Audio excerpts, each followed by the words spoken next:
called a man. This is another emotional moment. When I heard this story, we were in Jamaica last year, December, when I first heard this story. I was really touched. One of us, a good crusader, a man of God, a pastor, a licensed agent, got to know about this opportunity, and he said, you know what? I'm going to let my family be the best beneficiary of this. Before I go outside, I'm going to make sure my inner house, my group of my family knows about this. He shared the information with his family. And thank God he did that. He did not commonize his family. He started from his family and get them protected. But I'm going to let you hear from the horse's mouth what happened. Please welcome with me Dr. Joseph, the crusade.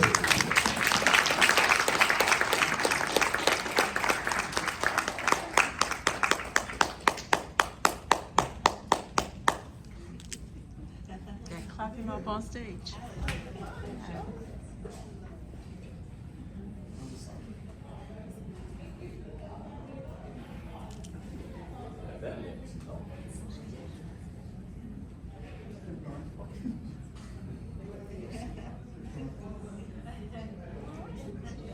That's their presentation.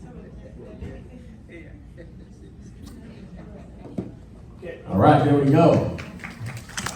Good afternoon. Good afternoon. Good afternoon. Let us all give Paul a round of applause from Ohio. All right, let us all get an IUL a round of applause. And let us all stand up for a minute. I know you guys have been sitting, so let's just stand up 1 second. Just stretch up, hold your hands up high, and move around a little bit. I won't be long. Spend about 10 minutes. I'll put my timer on and everything. You know, I'm a pastor though, so I got the mic. I don't know. You guys all look very beautiful today too. All right, you guys can be seated now. As you guys can be seated. As you guys have been hearing the wonderful news about this IUL and about what we are doing, I come to you to talk about a little bit of what happened to me, and you guys see somebody in the flesh that this has happened to. All right. My name is Dr. Joseph Cannon. Come from Oakland, California. I have been in this business for about 3 years, but I'm a pastor-preneur, they say. I'm a businessman. I haven't worked for anyone since I was 21 years old. I'm 43 years old now, and I got my bachelor's degree in business management. And after getting my bachelor's degree, I thought, wow, let me go get a job now. I got a bachelor's degree, let me get a good job. And so I went on and trying to find jobs, and nobody would hire me because it was an economy freeze at that time. And so I went over and started working at 7-Up as a merchandiser, going stock shelves and all that stuff. And I said, you know what? I have my bachelor's degree, and people here are making more money than me. So I made up in my mind, I said, I quit. I put in my 2-week notice, took my money, and I went to barber college. And so I spent about 9 months to 10 months in barber college. And after barber college, I ended up going to a shop in the city of Fremont, California. I was there 1 year, and then I bought the shop. Okay. After that, I ended up buying another shop.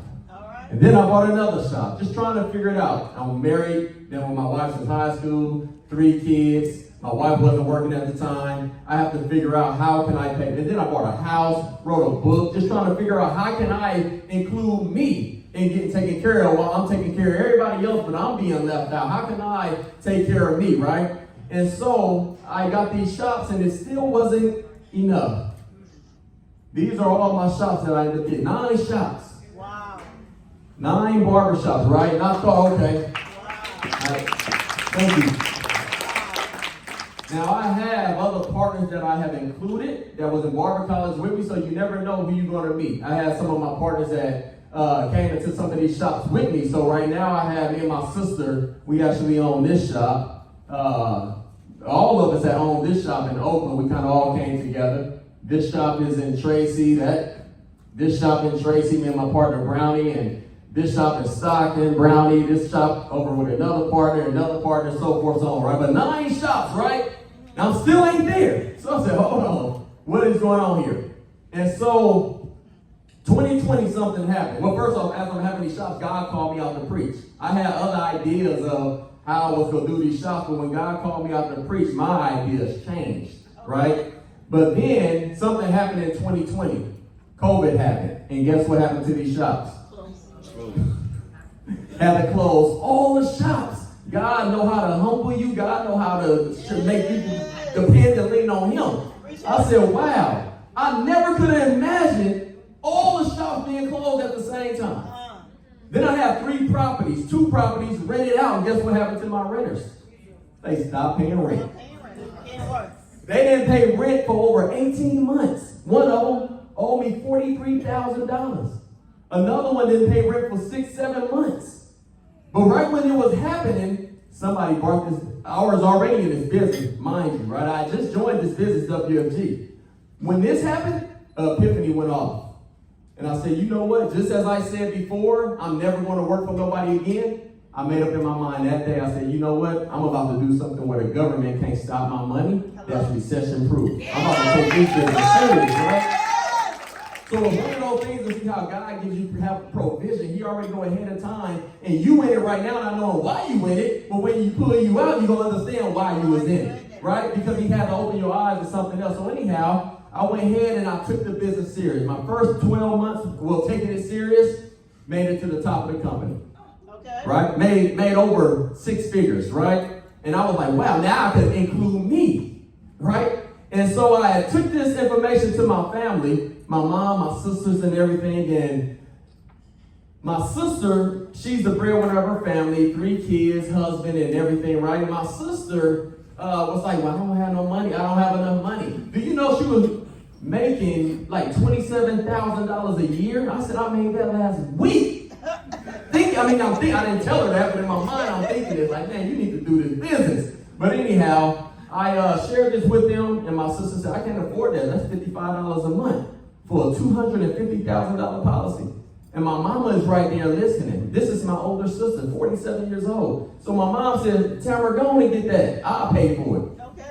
So my mama paid for my sister's policy, right? I bought all my, this is my sister there. I don't know why it's moving, but. Why does it keep going back like that? It's on remote.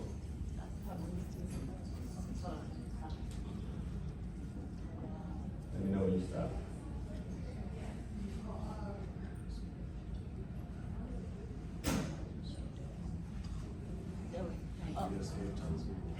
Escape tone. Escape? Escape. Top left tone says escape. Yeah, fine. So anyhow, I'll talk to you guys. So I always wanted a swimming pool in my backyard, right? And I bought a house in Lathrop, California. Some of you probably know where it's at. I'm not sure, but I always wanted a swimming pool in my backyard. And my barber shops, I became a real estate broker, all that. None of that got me to get a swimming pool in my backyard. And so WFG, type of money I've been making in this company, allowed me to get a swimming pool built in my backyard. And I invited my mom, my sisters over. I'm the only boy, all right? 3 sisters. That's my oldest sister. Go to where it says a question mark times to the left. Just play it like that. And so, yeah, that one right here. Yep, start right here. And so this is my sister, you guys. This is my mom and my sisters, right? This is my oldest sister. So she got this policy. On this day at my house, she was talking about her left side was hurting. 2 days later, went to the hospital, got diagnosed with breast cancer. Now, I just got her this policy probably about 15 months prior, right? $55 a month. All my sister did was pay $900 into this policy. It comes with living benefits, so if you get cancer, you can cash out on it, right, while you're living. So my sister ended up, I went to the hospital while she was in the hospital, and we rode to get the check all signed, because the doctors have to sign it to show that it's really critical and so forth, or terminal. So if you get terminally ill, you could take the whole $250,000 with you. The doctor signed everything, and I just turned it in to Transamerica, and the next day my sister died. My sister passed away July 2nd of last year, and I had to do the eulogy. So my sister passed. She got 3 kids. Youngest 15, oldest 26. One of them in the middle, 18 now. But the company paid my brother-in-law $100,000, and all 3 of my nephews got $50,000 because she had a $250,000 policy. Now my sister was a breadwinner. My brother-in-law, basketball coach in high school. He only worked 9 months a year or so, right? 3 kids, right? And so they paid this out. So now, and my brother-in-law inherited her 401k, right? But got this, all 3 of my nephews, they got the $50,000, and now when they're 18, put it right in the IUL. So what did she just start? I'm doing it right now. My nephew just made 18 last month. I got paperwork to transfer all of IUL from my mom, the owner of the account now, since my sister passed away. But I'm transferring it from my mom, and my nephew that's 18 is going to be the owner of the account now. And he's funding it about $40,000. I told him, go ahead and keep $10,000, but put 40 in here and just let it sit and start growing. What that money will turn to by the time he's 30. Right? Compound interest, never lose, growing with the market. So what did my sister leave behind? She didn't leave no liability. All they debt paid off now, because they weren't that much in debt, right? All that's paid off and everything. And now my nephews can start building through that IUL by letting their money sit. As Paul was saying, this right here, we insure our homes, our cars, our cell phone, because we're worried about what? Damaging. What we can repair once it's damaged. But the question is, what about you? What happens when you pass? Is your family protected? A lot of times your family leave, we leave probate, go to probate as Paul was talking about and everything. So think about that right now. If you're not covered, you want to get covered while you can. Because everybody is one hospital visit away from being uninsurable. I had a young lady I was helping get a policy. There's numerous stories. But I helped a young lady, and in the midst of it, she ended up having a stroke. And her policy got denied. So think about it right now while you're healthy. Make sure you get protected. While your little ones is healthy, make sure you get them protected. And that's what I have to say today. That was my crusade story. So without no further ado, I believe it's time for us to have an amazing women panel, or, okay, I'm wrong. But yeah, so take that serious, you guys. This happened to me. And not only that, I've seen both sides of this IUL and term policies, right? I also, with my IUL, I funded it enough. My wife, I bought her a Dodge Durango for her birthday, right? And eventually, I ended up taking out a loan from my IUL, and I paid off my wife's car. So no longer do I have a car note paying somebody else's interest. No longer am I paying back a loan because it's my money. I don't have to pay it back if I don't want to. It's the best of both worlds, so really take this serious. Wow.